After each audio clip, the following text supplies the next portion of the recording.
All right, how about now? Oh, now it's picking us up. Can you hear us? Click here. I could hear you, and then I think you guys went away. Are we? We can hear you now. I can hear you. Okay, so we're good now? Yeah. Yeah. Yes. Yes. Heidi, use my thing. Fix it. Oh, it's delayed. This isn't working great, and I can't get the.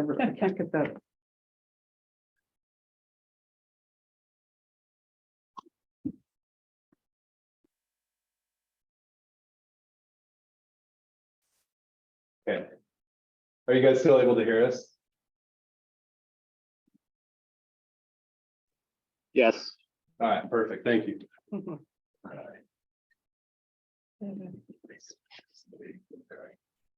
Okay. So sorry for the delay on that. So get my notes out and then I'll get through this. All right, so as introduced, so my name is Devin McCosh, probationary firefighter EMT with South Bay. I was a volunteer here prior to becoming a career, so I'm excited to be here. Thank you guys for the opportunity. Thanks for the crew for accepting me. So a couple notes. So Chief was my primary source on kind of all this information. So it was really helpful being able to get in there and like learn more about the history of it. And then Bonzer and the cop, you're going to recognize all these pictures. So that was super helpful with putting this together. Can you see okay? Yeah, I can You see. stand Thank right you. here? Okay, I'm also not super great at public presentations, so just bear with me as I look through that. But okay, so this is just a very brief history of the South Bay Fire District 8. I was asked to put it together during the academy, so that's where it came from, working with Chief. He then asked me to present it to you guys. It's kind of a good overview with it being the 70th anniversary of our formation. So yeah, here we go.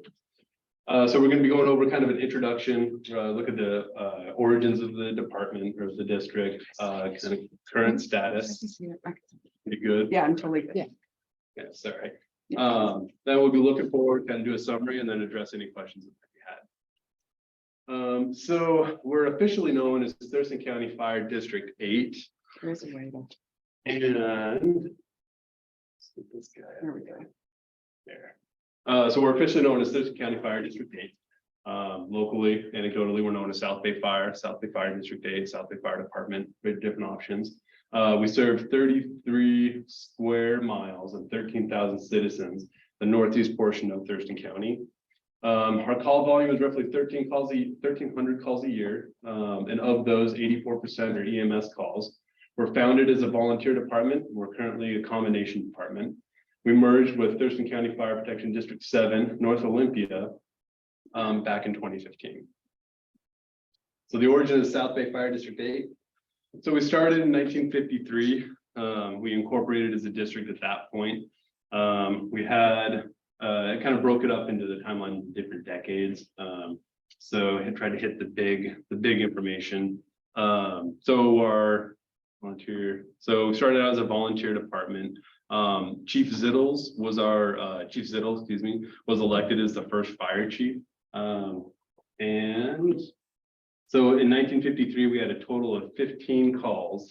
1954 was kind of the year of first. That was the year we got our first purpose-made engine, and a few other. First fire chief was elected, and then purchased that. The new fire station was constructed with volunteer labor. It's kind of an example of the volunteers, the community coming together to build this fire district. So in 1955, our second chief was elected. In 1952, we built our second station. In 1966, we used the first radio dispatching. And correct me if I'm wrong, but I believe the first kind of radio equipment we ended up purchasing was actually used for, or was funds from the US Civil Defense Administration in 1957, which is kind of a cool connection. I think is kind of a cool connection to like the geopolitical situation going on back then, with the Cold War and the space race and all that. So we were taking those funds, and like volunteer fire, or the fire service in general, kind of shifted. I mean, we were fire focused back then, but over the course of our history, we kind of shifted into more emergency management, all hazard mitigation, but tying it into that Cold War stuff I thought was fascinating. So there was that 61. So 65, we elected our third chief. Our fourth chief, 1973 was elected. In 1974, Thurston County voters approved Medic 1, and then this had an impact on our services in the district, which we started providing EMS and EMS response and EMS training. 1980, we had our third station built, and then the first station was remodeled. 1981, our fifth chief was elected. 1985, our first full-time employee, and our sixth chief. We hired our first full-time employee, and then elected the sixth chief. In 19, let's see. I want to say, yes, Chief Van Camp's father was the first full-time employee and elected the sixth volunteer fire chief at that point.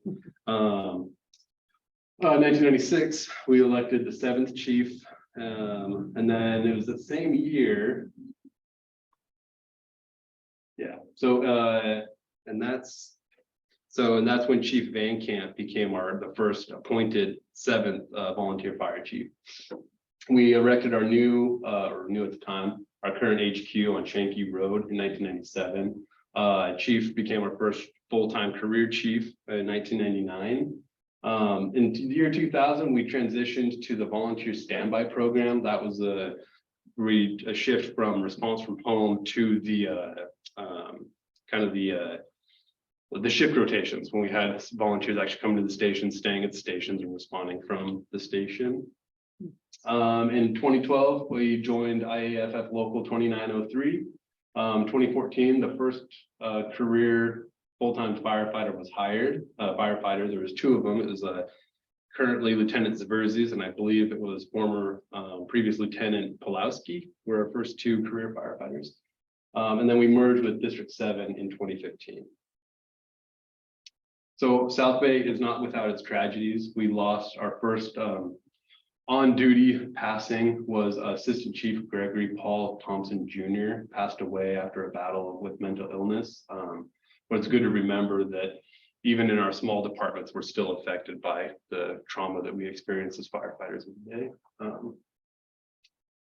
So the origins of North Olympia Fire District 7. So this is, well, we'll start with that. So they incorporated in it was the same day as District 8. And from what I understand, they got District 7 and we got District 8, the designations, because their chief was in line ahead of cuts in line. They took cuts in line. We could have been District 7, thought that was an interesting little thing. So in 1953, the first and second fire chiefs were elected.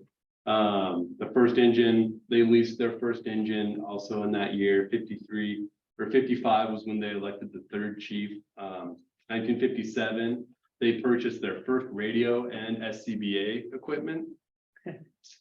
57 was also when the first station, and I believe, is it this station? It's building in behind us. Oh, that's right. Yeah. So in 1957 is when that building was erected as the first station for District 7. 61, they had their fourth chief elected. In 1963, they bought the first new fire engine. In 1977, the Board of Fire Commissioners began appointing the chief. Prior to that, it was done on an elected basis of the community or the volunteer members. Let's see. Commission began the appointment. In 1979 was actually the first crab feed, and that began from 79 all the way to the pandemic, 2019. Long-standing tradition. 1980, we had District 7 had the Rescue 741, which was moored at Boston Harbor. It was a joint program, we believe, between the Sheriff's Office and District 7, which was a response boat to help, water rescue response, basically. '83, they had their 5th chief appointed. 1989, Lacey Fire District 3, South Bay Fire District 8, North Olympia Fire District 7 began discussing joint operational opportunities. So that seemed to be kind of one of the beginnings of the like the relationship between these 3 organizations. 91, they had the 6th chief elected or appointed, and then 96, the 7th chief. 1999, continuing with that connection with South Bay and Lacey. They created the Northeast Thurston Cooperative, and I believe it was from that we got the health and safety program, and that was still in operation today, which is kind of a cool thing. 2008, the 8th chief, and then the first full-time employee, and then the first full-time employee for District 7, and I believe this was he was Lieutenant Kobe Farnham over in, he was at District 9. So it was kind of a cool connection to District 9. And then we had our 9th, or District 7 had the 9th chief in 2005, 2008, first full-time chief. And then in 2011, they looked at joining the IAFF Local 468, who was chosen to be the representation for that. But to my understanding, it didn't continue on for multiple reasons. And then ultimately with the merger, it became moved. So the current status of South Bay Fire District 8. So post-merger, so in November of 2014, the citizens of North Olympia approved a levy lid and merger with South Bay Fire District 8. The merger process was completed by January of 2015, and the creation of a 6-member board of commissioners. Then in 2015, voters approved a 5-member board of commissioners. After that, then we had 2020 COVID-19 pandemic, which is a huge catalyst for change, and continue to see that not just here, not just in the fire service, but nationally, internationally. And then in 2023, the 9 volunteer shift rotation went from the 9 shifts of volunteers to the 3 platoon career model that we have today. Post 2023, the district looks to the voters in the fall of 2023 for a levy restoration. Fall of 2024, we'll be looking again to the voters for the excess levy, and both of these are going to continue to support the departments and continue providing services to our 2 districts. They chief, our citizens approved the requested measures, we'll continue to move forward with the adopted IR&R staffing plan. So in summary, this history of the South Bay Fire District 8 is the history of the fire service in northeast section of Thurston County. From our beginnings of a community of neighbor helping neighbor, we continue that tradition as we move into a new phase of our history. Any questions? Good job. Excellent. Very nice. I got one comment Yeah. going back to the founding and the anecdote about why it's 7 and Sure. on the same day. The story, as it was relayed to me by Chief Ray Harry from Fire District 7, who was well connected with founders and so forth, was that both districts had actually been in discussion of forming one singular district. Oh, interesting. And they couldn't agree on anything and they gave up, and then they raced each other down on their own separate. Oh, Interesting. that's fascinating. Yeah, it makes sense. Yeah. What is it? Who's District 9? I should know. McLean Black Lake. It's McLean. Okay. Yeah. Right. Cool. Well, thank you. Excellent. Great job. Right. All right, moving on to Chief's report.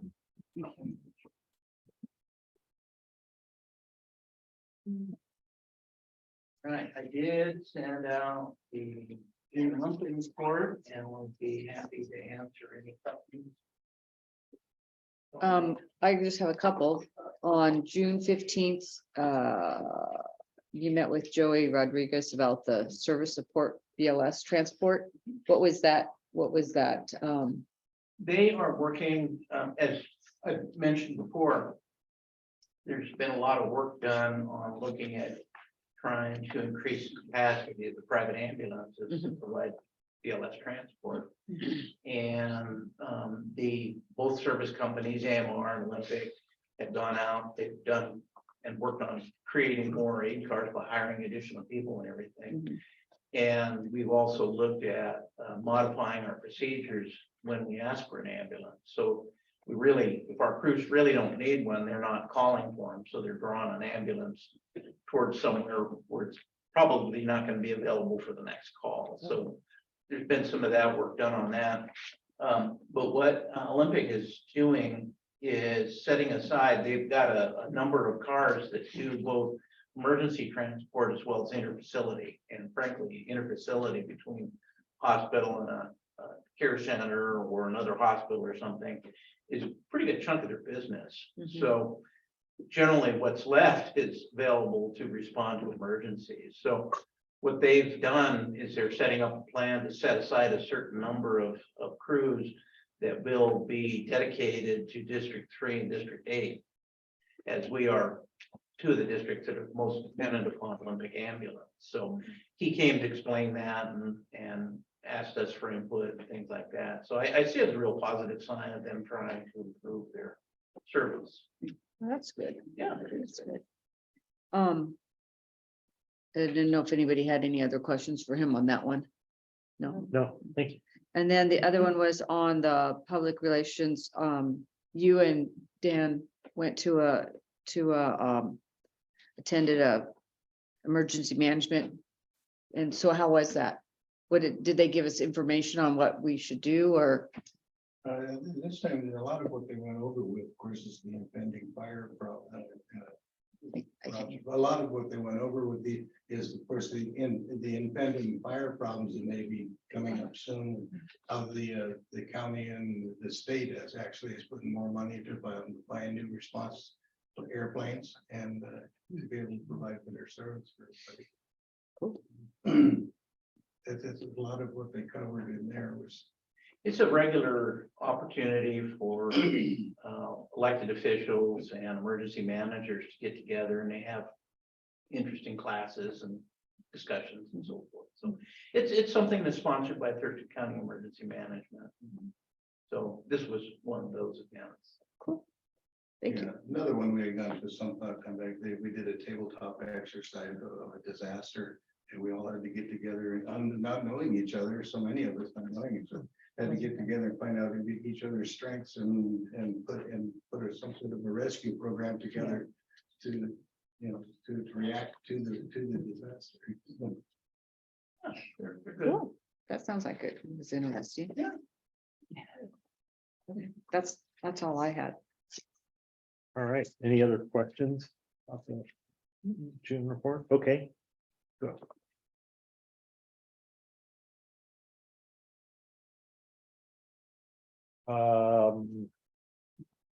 Sir, Staffing report. Mr. Lemay, Yeah, anything on staffing? No, nothing really new since last month. I think we already reported we had our 2 crew members starting.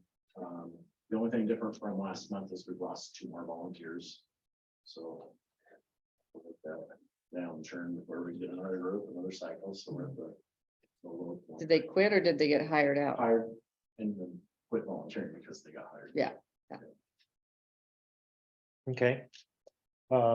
Comments on the June 21st meeting? Yeah, I just wanted to open that up a little bit. There was a little bit of discussion at the end of it or at the last board meeting about whether or not we wanted to hold another open public meeting. I would tell you, I've gotten a couple of comments back from the meeting, and I don't know how many hits, if any, that we've had on our website to watch it, but About 150. oh, was that right? 150, but we have to account for half of those are, I asked all of our members to watch it. So that's my set. 70 people probably watched it. So, Okay, I understand that despite our typo on the card, we didn't have anybody show up on Thursday, the 22nd of June. We had a person in place just in case. Which was nice. I was Yeah, thinking, right. yeah. Yeah. so as Drew pointed out, the ballots are going out on the 14th. So I would suggest that if we get a good deal of inquiries that are based on people realizing that there's something on the ballot that we might consider later in the month, or very, might hold another Typically- open meeting. Yeah, typically it's when the voters pamphlet hits the mailbox, is when we get the calls. It's sort of like. I think that was last week. But the shouting when when I they got get their mine. ballot measures, but it could Yeah. lick that, so we're prepared. I get a trickle of inquiries. I had a person come in and was spent a little while talking about it the other day. And it satisfied his answers. I don't know. if It's gonna roll forward again, but we did provide him with the information he wanted, so. Yeah. Okay, Well, there's a lot of districts are going out for levy lid lifts. Yeah, I mean, when I looked at it, it was almost all the districts were Mhm. going for that. They're all Prop one. Yeah, Yeah. yeah, yeah, Different area, Prop one. yeah. So keep fingers crossed that we'll be one of the successful ones. yeah. Well, I frankly, I can't think of anything that we haven't done that we could do to, try to engage the public and inform them and that. I think we've used all of the resources that were reasonable to us. Anything short of skywriting. But I think that our COG has done a good job of getting the word out. And I think we've gotten more information out in a more timely fashion than we've ever had before. I think, Mhm. it's best we can do. So fine with that. okay. Any other comments about that? Anyone? Nope. Okay. All right, let's move to the next item there. Request for approval on the policy. Yeah, this was sent out to update policy on our resident responder program. I've been pressuring Chief LeMay to kick that into action. He's been working on it. It sounds like we get one or two people that are ready to go and then they get hired and then so you're back and forth. I think we do have one or two people that may be interested at this point and eligible. So anyway, we buffed up the policy that we had in existence. And there wasn't a really big change to it. And I sent a copy of the agreement. I did get the comment about motor vehicles for storage and that. That's certainly something we can include in the agreement that says limited to 1 or 2 vehicles per Yeah. person. I They all have to be in running order. Right. Well, that's okay. And there's no major mechanical work done on site. And they have to be insured. Yeah.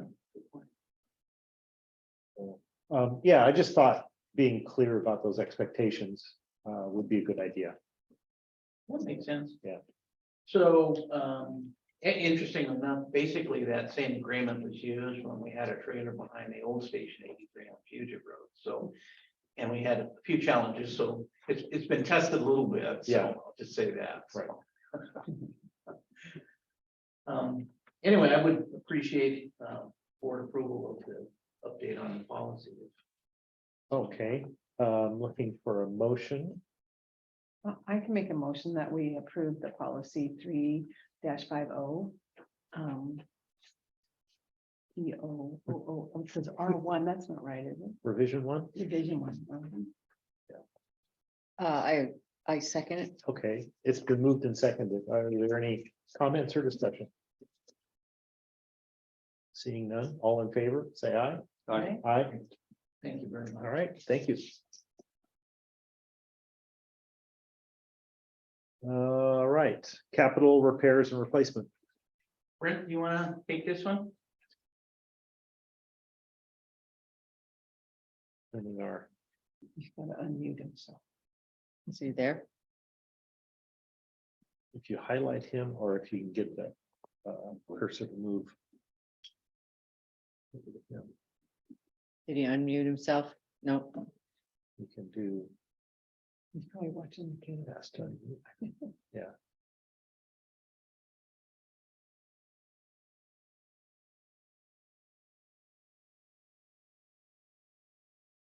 Okay,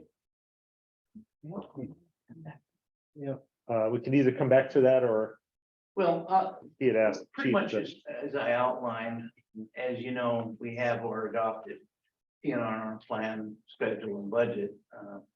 And earlier this year, or last year, when we were putting the budget together, we had budgeted and approved purchase of a replacement brush truck, which we suddenly found was hopefully get in back in our lifetime sometime. And lo and behold, they landed a chassis and the vehicle will be ready prior to the end of this year.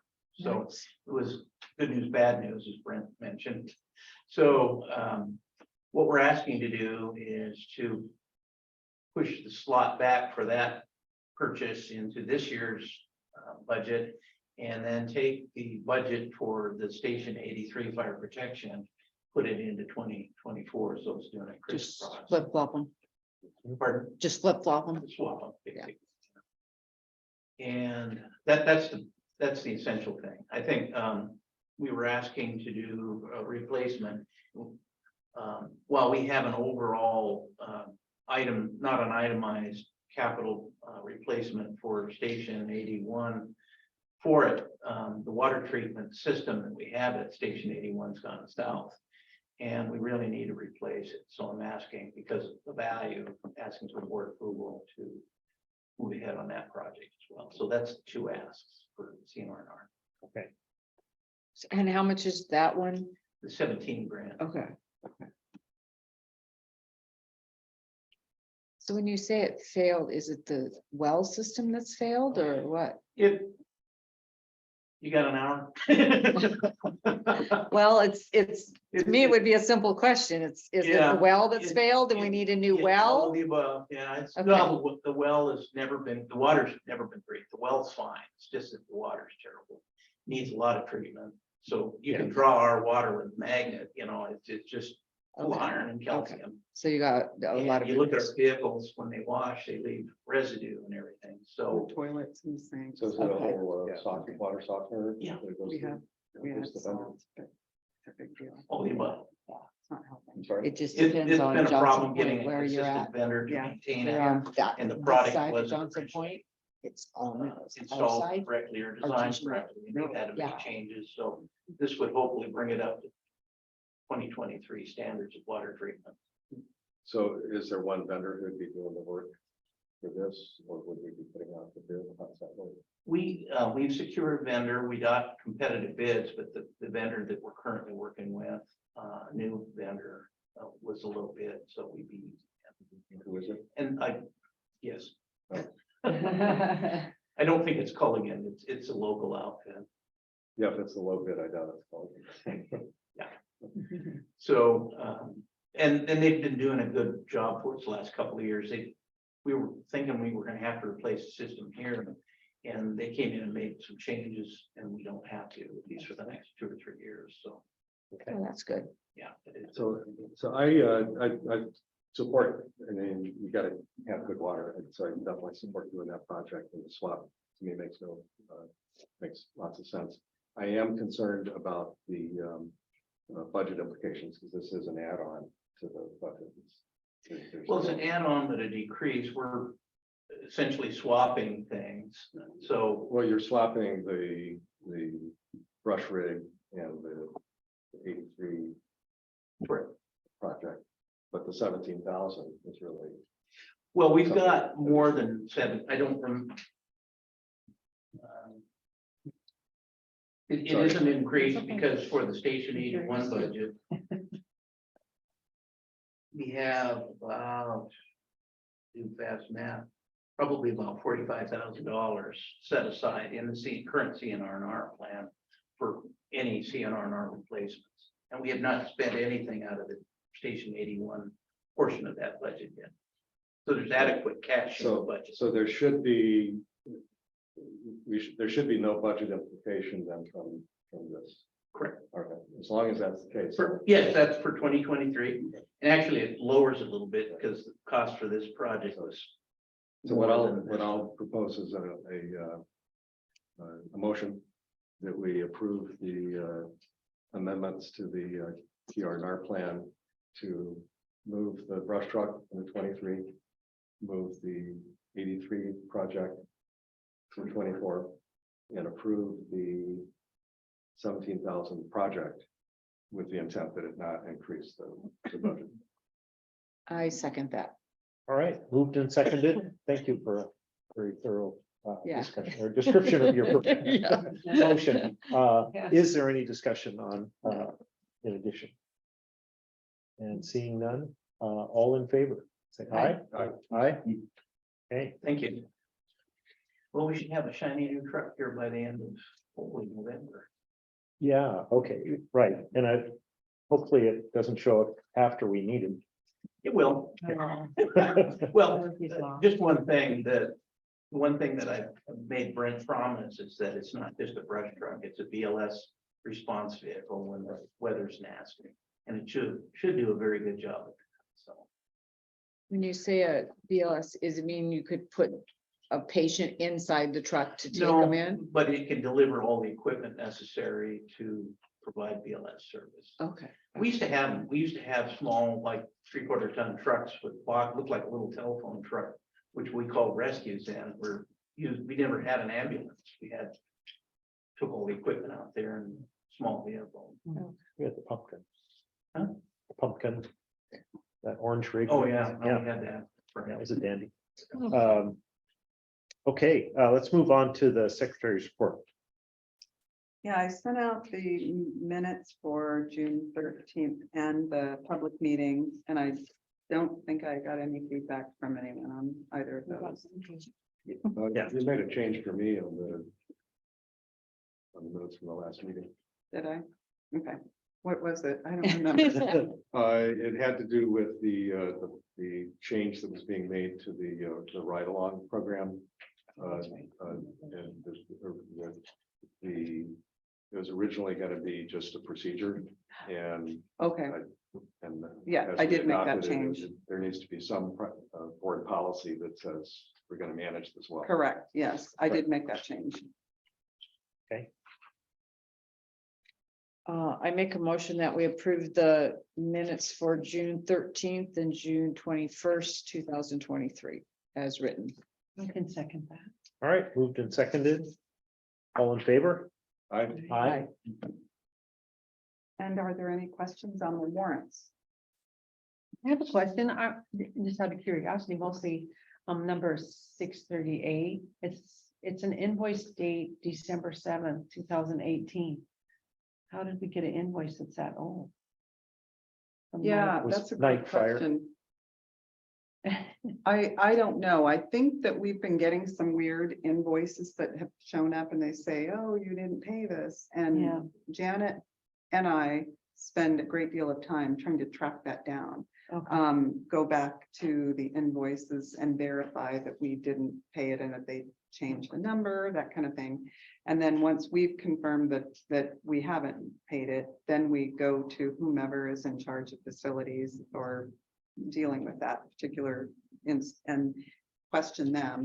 And once we've figured out that, yes, we didn't pay it, then we pay it. Okay. And It there's just been a seems that couple of seems like those a- that have come up recently. Like maybe they were audited or they're auditing them themselves or how did they Perhaps. catch something that, 5 years ago? Yeah, that is, yeah, Yeah. I don't know. I would say they probably got audited Yeah. is what happened. Well, I can just say that when I worked at the hospital, we had problems with one of the inspection reports from one of the fire sprinkler companies. And I can't remember if it was Knight or Patriot. I think the other one's called Patriot. And so it took an act of Congress to switch to another company, but we Yeah. switched companies because the billing was horrible Yeah. and their service was not what they were saying they were giving us. So that's when I saw that, I went, this is Well, on a similar, but I don't know if it was the same company, so. yeah, on a similar note, which has nothing to do with that really, but I was audited recently from Adobe. And they had hired a third party and I didn't think it was legitimate at first. And so I was ignoring it. And then anyway, I figured out that it was legitimate and that they wanted all the invoices. They needed all our account numbers to verify that we weren't cheating Adobe and using their software inappropriately or, Oh, wow. giving, yeah. Oh, my God. So, yeah, anyway, and so I did that for a month and then the very last bill that we got, they wanted a copy of that, which I gave it to them and then they closed the case and they said we were fine, so. How did it by a vendor? Yeah, they hired a third party vendor that's what they do. Yeah. I got it. I had to go through all these hoops to verify that the whole process was legitimate. Yeah. Because you would question that. I mean, Exactly. It's it- like, what is this? You know, Yeah. I kept just deleting it. Yeah, because you'd think it was a scam. Exactly. Yeah. Yeah. Asked me for a code when I went. to Kevin go. comes and asks for an audit for me on my credit On card. Adobe, I'm like, Oh, man. Okay, so Brings it back on. are we done with the warrants or? Were there any other questions on the warrants? I think that was it. I think you helped me answer that one. Had to do with photocopier. Copier costs, and it shows up two different places. It's in the month, so I was like, why are we paying two bills? Are you getting for different buildings? or Well, we something, or- do. We get a charge Okay. for this building and then we get a charge for 81. Okay, And sometimes they come at the same time, other times they don't, but Oh. they're separate invoices. okay, because usually you have a marked which station they're for, and I saw two and I went, huh, well. Well, I mean, the other people thing will probably is, slip so things what under the door happens is at the sometimes, end of the so. month, I get an email saying we need the print numbers. So there's the button on the copier that you run and it tells you Yeah. what the count is. Yeah, Well, for 83, I always ask who's ever on duty to print that for me. And sometimes it's delayed when I get it back, you know, like I'll ask for it one day, but it might be a day or two later, whenever.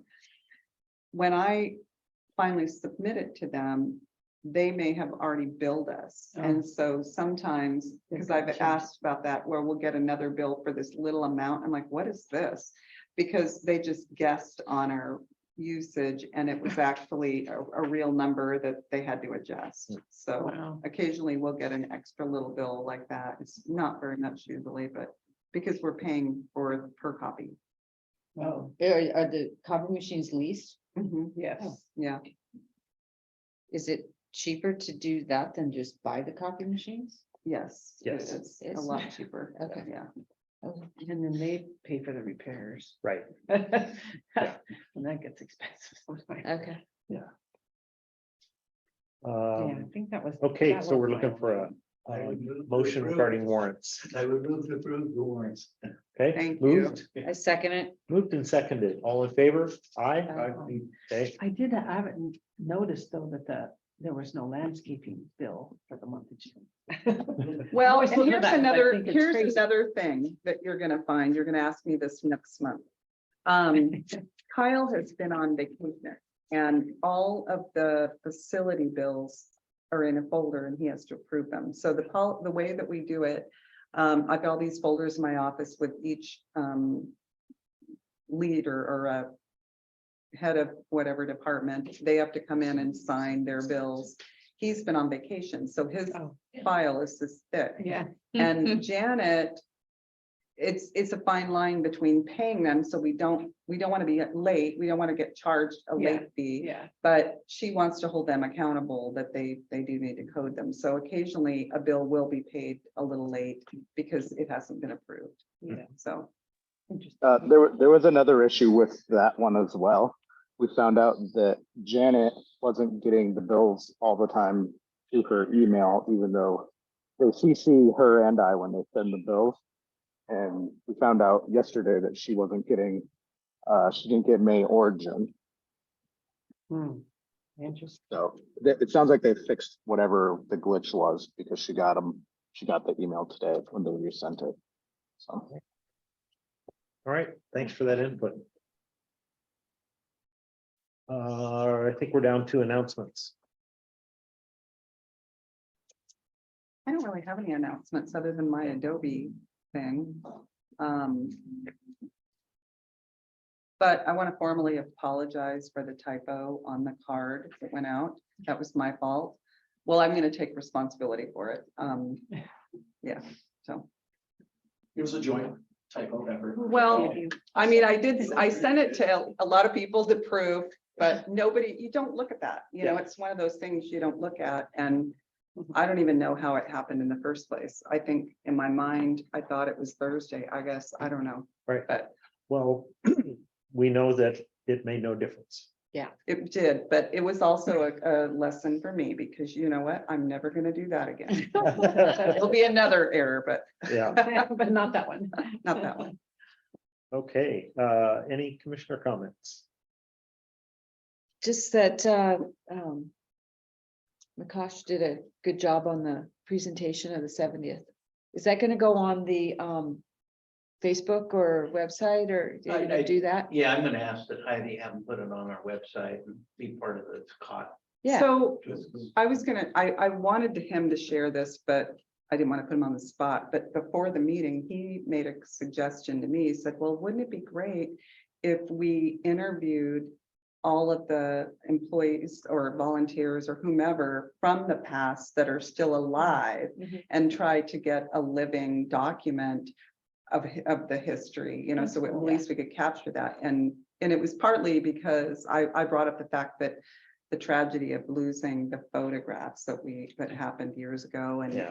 and then he said, well, why don't we try to do this? And maybe some of those folks would have some photographs. oh, And, yeah, you know, we could even put it out there in the community and try to get people from the community that are still alive that have anything. And I thought that's are a there great idea. many of them Public still interest. alive? Yeah. Well, the chiefs? Well, his other comment was, or we could wait till the 75th year. And I said, they may not be alive by then. Yeah. You don't know, you know, Yeah, because there's, true. I don't know how many are still alive, but Right. Mhm. anyway. Yeah. Yeah. But to answer your question, we haven't made a formal plan for that. But I was gonna bring it up at our meeting tomorrow, so we'll come up with something. Well, one other thing that Janet has been working on, and I've been roped in to help. Of course. Janet can be very assertive, but the Olympian will be coming out and doing an interview with me and hopefully with some other folks about our 70th anniversary. They're Nice. interested in putting an article together. I know Joel, we've approached Joel, and I believe Joel will be doing the same thing. So hopefully we'll get a little positive community exposure out there. Yeah. Yeah, I think it's kind of neat. Yeah. I'm surprised that the Olympian was interested, but. And you've got- Well, and it's you've been got some asked history of yourself, me so if that we're goes- going to be doing anything formally Good. for the public, you know, in recognition. And as far as I know, we don't have anything in the works yet, but that doesn't mean that we won't. So, what is the And you've actual got- date? Yeah, month that's what I was when thinking. it's- When the, Yeah, not for like, 30 no, years. no. Gleckler. has Oh, history. maybe that was. Yeah. the one. Chief, do you know when the actual 70th date is? The is it like? The charter is dated in April. I'm not sure when the petition to the commissioners for a ballot measure was made, probably in the summer or late September, October. So we've always kind of said April of 53, which is coincides pretty much with the date that North Olympia had, so. So But as long as we did something in the year, Yeah, it'll be Yeah. fine. I would say October's, you know, before, it's sort of in between, it's after summer, Mhm. end of September, October would be a good time to do some kind of public, you know, have a open house at Yeah. either at one or both stations, you know, kind of thing Mhm. would be, yeah. To bring the community back, I mean, Yeah. they and haven't have had. cake. And have cake, Have cake. or get crab. I hope there's cake at both and I'll visit both. of them. I don't get cake very often, but I love. So I've got something to change the subject a little bit. Chief and I were at a meeting here last night that was held by the Department of Natural Resources. Mhm. You may have seen an item in the newspaper on Sunday. They have a plan that they proposed to expand the boundary for the Woodard Bay Conservation Area. Hmm. And the way it works is they have a boundary, they don't own all the land within the boundary. But when people want to sell a property, they become a potential buyer. And if they can get the grant money and they have a willing seller and they agree on a fair market value, then when they can buy it. And the proposal is to add it's pretty significant acreage. Well, they can buy ours then. 'cause we're on the market. Well, you're on the wrong side of the water, though. Oh, Yeah. well, of course we are. But the proposal is land that goes up across Libby and across 81st up to Fish Trap and Evergreen. Hmm. Goes across the center of the west side peninsula, all the way to Zangle Road, to right across the street from my house. And down to the line of Yeah, Wood down to Bay about and 36. Road. So is is it protected land? Is that what they're trying to do? It's Is, become protected land. so people can't build houses on Right, there? and they could even buy properties that have been developed and Tear down the de-develop house. Wow. with grant money, of course. And it's a slow process. Yeah. Their current boundary, they've been gradually buying property within that, and there's still lots of property within the current boundary that they don't own. But they've done all kinds of studies and identified this is this is the best approach for protecting wetlands and habitat and whatnot. So I've never seen so many people in this room. Really? And they were energized. Concerned. Yeah. And there were some that were very positive, some that were not so positive. There was definitely kind of two different perspectives there, but I think overall, I think most people were supportive of the idea. There is a recognition, and it came through in the discussion, and it's something that we need to be aware of, and I know Brian said he's working on this, is that when DNR buys a property that has a house on it, that they pay taxes that we get for our fire department. Oh, Now it's off the tax rolls. oh, yeah, And so Oh, it that will could hurt. diminish our tax base yeah, and cause higher taxes than for People around. Yeah. everyone else. yeah.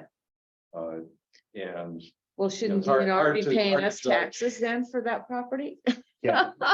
so it's hard to judge the significance of that, but you're gonna, you can explain what you're gonna do. Yeah, I've asked them to send me a list of parcels that are involved in the proposal. Yeah, It is a substantial area. I mean, it's going from about 900 acres in the plan now, and I don't know that the center of that, but around 900 up to 2,500 acres. I mean, it's more than doubling. But most of that acreage is in the center of the peninsula, and it's undeveloped wetland, forest and stuff, so Yeah, it wouldn't have a direct. But there's a lot of parcels that. Well, have but it's homes. still. No, we pay that- taxes on. Yeah, but it doesn't go to the fire department. Yep, unapproved land tax. Yeah. That's- We do. My empty lot, I- I don't- the fire You said that department before and I doesn't get looked and anything. we are paying. The You cove can- is you can actually paying exempt- tax on that cove. You can Yeah. exempt undeveloped, but the fire department is, because I have an assessment on two parcels. And then the schools. One is undeveloped and I pick where. I do not pay anything for the fire department. I wouldn't tell anybody about that. Yeah. Somebody probably exempted It's that. being I recorded. don't know how. You Yeah, can, if because you get a. It's being permit recorded. For forestry protection, they talk a little bit about. Yeah, but I bought the house and I see my tax records, I should see that, I should know that. But I I haven't. wouldn't tell them because they'll make you go back. Somebody will find it. So anyway, They'll do an audit on you. Yeah. Don't really bring it. So anyway, like Milt says, it's gonna take forever to fully develop, if ever, that, but it's just something to keep on the radar. and they have a process of public meetings, formal hearing, when the commissioner makes a decision, and then it takes decades. Mhm. Right. So it's not gonna happen overnight. Okay, thanks for that Government. input. It's Yeah, I really It's interesting, appreciate that. and they have, if you go out to the DNR, just browse on Woodard Bay, and they have a map and everything, you can see. There's another group that does that, Capital Land Trust, I think it's called. Mhm. And they don't pay much taxes at all. And they've got hundreds of acres out here. Right. They've approached us. Yeah, the Cannery Ranch is. Yeah. that's for that. They don't maintain. They don't know. You might lose your view. It'd be a long time. Yeah. Our yeah, our driveway is theirs. Yes, I know. The guy talked to us about. Right next to them. So should we finish All right, Okay, yes, sorry. we finished the comments, review and follow-up. Any follow-up actions? We'll put the policy out with the amendments to the agreement. We will full speed ahead on getting a new brush truck and water treatment plant. Thank you. Okay. Anything else, Heidi? No, I don't. No, okay. I think that's everything for us, and we are a minute ahead of schedule, but I'm going to go ahead and adjourn the meeting. All right. Nice. Yeah, just sign. Yes, we do. We send you out the, for water and it's fun.